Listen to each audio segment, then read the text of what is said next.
Students, welcome back to my new video lecture.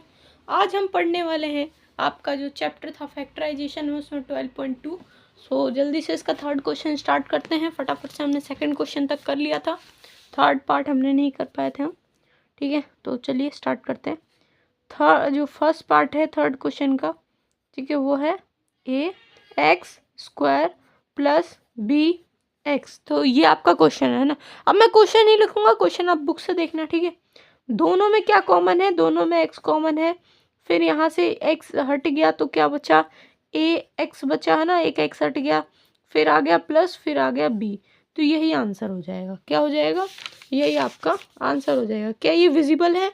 हाँ, ये visible है आपको। ठीक है, तो जो विजिबल चीज़ है, मैं पेंसिल से इसलिए लिख रहा हूँ क्योंकि अगर मैं पेन से लिखने जाऊँ तो दिन में बहुत सारे पेन खत्म हो जाएंगे, है ना। लेकिन पेंसिल इतनी जल्दी ख़त्म नहीं होगी, है ना, तो इससे आसानी से हम बार बार ज़्यादा लिख सकते हैं। तो ये आपका क्वेश्चन है। क्वेश्चन मैं नोट नहीं कर रहा, बुक से देखो। 7p² प्लस 21q², ये क्वेश्चन दिया है। ठीक है, ऑलराइट। तो यहाँ पे जब चलो क्वेश्चन लिख ही लेते हैं, कोई नहीं। ये क्वेश्चन है ना, 21q²। अब इसमें से कॉमन क्या है? देखो, p q को कोई कॉमन नहीं है, इसमें 7 कॉमन है ना। तो जैसे ये है तो ये होता है 7 और ये होता है 1, ये होता है 7, ये होता है 3। तो 7 3 जाओ तो ये हो गया ना, 7 कॉमन निकल गया, इन दोनों में से 7 कॉमन निकल गया। अब क्या बचा? अब ये p² बचा, तो p² आ जाएगा अंदर, फिर उसके बाद प्लस का साइन लगेगा, फिर ये 3 जो है बच गया, वो 3 इधर आएगा, फिर आएगा q, फिर q का स्क्वायर हो जाएगा, फिर ये ब्रैकेट बंद हो जाएगा, यही आंसर हो जाएगा। थर्ड पे आ जाओ। थर्ड क्या है? 2x², चलो 2x³ है ना। थर्ड पार्ट लेते हैं, तो इसमें से जो कॉमन निकला है वो है 2 यहाँ पे कॉमन हो जाएगा। फिर यहाँ पे अगर हम देखें तो x यहाँ पे कॉमन आ जाएगा, x सब में। उसके बाद मुझे कोई कॉमन नहीं दिख रही, यहाँ से एक x निकल गया, तो ये बचा x का स्क्वायर, प्लस यहाँ से x हट गया, 2 हट गया तो y का स्क्वायर, यहाँ से 2 बच गया, x हट गया तो बचा z का स्क्वायर। तो यही आंसर हो जाएगा। फोर्थ पार्ट पे आ जाओ फटाफट। फोर्थ पार्ट क्या है? am का स्क्वायर प्लस bm का स्क्वायर प्लस bn का स्क्वायर प्लस an का स्क्वायर, दो करके लेंगे। ठीक है, बी ये mm टर्म हो गई, n टर्म हो गई। ठीक है, दो करके लेते हैं। यहाँ पे m कॉमन आ गया। ठीक है, m आ गया, m² सॉरी कॉमन आएगा, है ना, क्योंकि दोनों में स्क्वायर है। तो a प्लस बी हो जाएगा, a प्लस बी हो गया आपका। ठीक है, उसके बाद प्लस आएगा, फिर दोनों में n कॉमन है तो n² जो कॉमन है वो आ जाएगा, b प्लस a आ जाएगा। तो यही आपका आंसर है। ठीक है, ये आंसर कैसे है? अब देखो, ये आंसर जो है आपका, ये जो आंसर है यही आपका बिल्कुल ठीक आंसर है। कैसे? जैसे a प्लस बी हो गया और m² प्लस n², ये आंसर हो गया, है ना। a प्लस बी या b प्लस पे, बात तो एक ही है, तो आंसर आपका यही हो गया, है ना। फिफ्थ पार्ट पे आ जाओ। फिफ्थ पार्ट क्या कहता है? l m प्लस l जो भी है, ठीक है, इसको रीअरेंज भी आप कर सकते हो। ठीक है, जरूरत नहीं है ऐसे करना है। ठीक है, रीअरेंज करके भी लिख सकते हो। रीअरेंज करोगे तो ज़्यादा सही होगा। इसमें कॉमन क्या आ रहा है? l आ रहा है, फिर m आ गया, फिर l से हट गया तो प्लस 1 बचेगा। फिर इन दोनों में कॉमन क्या है? इन दोनों में 1 कॉमन है, m प्लस क्या हो जाएगा? 1 हो जाएगा। ठीक है, तो m प्लस 1 हो गया, m प्लस 1 इसमें भी है, तो ये आंसर आएगा l प्लस 1 हो जाएगा। और फिर यहाँ पे आंसर हो जाएगा m प्लस 1। कैसे 1 हुआ? क्योंकि l 1 होता है और l होता है, मतलब l को हम 1 से मल्टीप्लाई करेंगे तो ये l आएगा। हमको पता है जहाँ कुछ नहीं होता वहाँ 1 होता है, तो l के आगे एक तरीके से 1 लगा हुआ है ना, या l के इसके आगे 1 है तो हमने 1 ले लिया। ठीक है, जैसे इन दोनों में हम कॉमन लेना है, तो इस ये क्या है? 1 इंटू m, और ये क्या है? 1 इंटू 1। तो 1 जो है हमने कॉमन ले लिया, है ना, 1 कॉमन आ गया, m हमने उतार लिया, फिर जो अदर जो 1 बचा वो इधर ले लिया। सिंपल, समझ गए? इतना कुछ डिफिकल्ट नहीं है इसमें, जितना मतलब अगर आप टाइम लो इतना कुछ डिफिकल्ट नहीं है, इसलिए मैं जल्दी जल्दी समझा रहा हूँ। y हो गया, y प्लस z हो गया। ये आपको अगर समझ नहीं आ रहा है तो आपकी गलती नहीं है, आपको बार बार प्रैक्टिस करनी पड़ेगी, है ना। बार बार प्रैक्टिस से ही आएगी। y प्लस z आ गए यहाँ पे, फिर उसके बाद y प्लस 9 आ गया, तो यही आपका आंसर। तो यहाँ पे नेक्स्ट क्वेश्चन है, 7th पार्ट आ गया है। 7th पार्ट में थोड़ा रीअरेंजिंग कर सकते हैं हम। 5y² है, माइनस 20y है। ठीक है, अब ये प्लस 2y इधर लिख लो, है ना, ये 8 जो है वो इधर लिख लो। ठीक है, वो माइनस का है, ठीक है, ध्यान रखना। तो इन दोनों में क्या कॉमन आना है? इन दोनों में पहली बात तो ये 5 आ गया कॉमन, है ना, क्योंकि 2 5 अगर नहीं समझ आ रहा है इसका प्राइम फैक्टर निकालो तब समझ में आएगा ना। ये आ गया, फिर उसके बाद ये आ गया, ठीक है। अब इसमें क्या बच गया, ये y बच गया, फिर माइनस हो गया, ये 4 निकल गया, मतलब 5 निकल गया तो 4 बचेगा। सिंपल सी बात है। अब इधर y माइनस 4 है तो अगले ब्रैकेट में भी y माइनस 4 ही आना चाहिए, ठीक है। यहाँ पे +2 और ये क्या है, y है, एक सेकेंड, yz था ना, क्या है यहाँ पे क्वेश्चन में, yz है ना, yz है यहाँ पे, है ना, yz है। उसके बाद ये प्लस हो गया, माइनस z हो गया, है ना, -8z, है, सही है। तो इन दोनों में से क्या है, 2 4 8, तो 2 दोनों में कॉमन है। अगर समझ नहीं आ रहा है देखो, ये होता है 2 1 और 2, 8 क्या होता है, 8 2 और ये होता है 4, ये 8 के फैक्टर। तो 2 इधर से 2 इधर से कॉमन निकल गया, और क्या, ये z कॉमन आ गया कि नहीं आ गया, सिंपल है।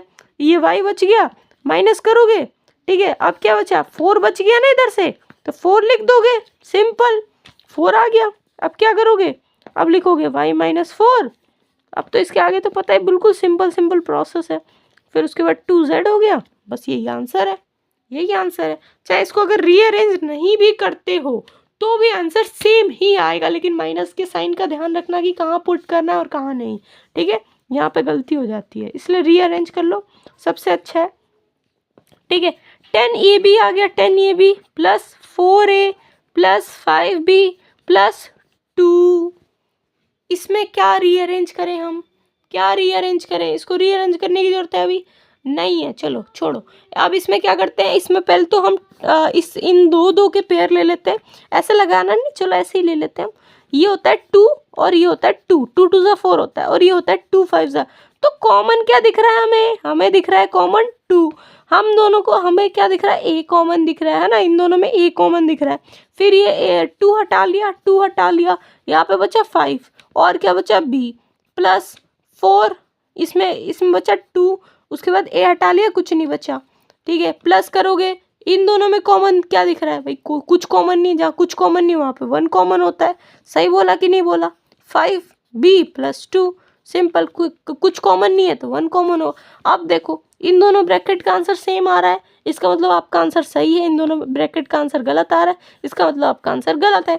तो ऐसे आप आइडेंटिफाई कर सकते हो, और 2a प्लस 1 हो गया, सिंपल से आंसर निकल गया। क्या है इसमें, क्या करना है, इसमें कुछ करना ही नहीं है। ये जो पार्ट है ना एक्सरसाइज का, बड़ा सिंपल है ना, इसमें नहीं तो आपको कुछ वो पुट कर रहे हो ऐसा कि कुछ ज़्यादा ही फॉर्मूला इतना बड़ा, a प्लस बी का whole square a square plus b square minus 2ab या प्लस 2ab, ठीक है। a माइनस का होल स्क्वायर या a square minus b square या x square plus a plus b, ये सब तो कुछ कर ही नहीं रहे, है ना, तो इतना कुछ लग ही नहीं रहा इसमें तो सिंपल निकालना है ना।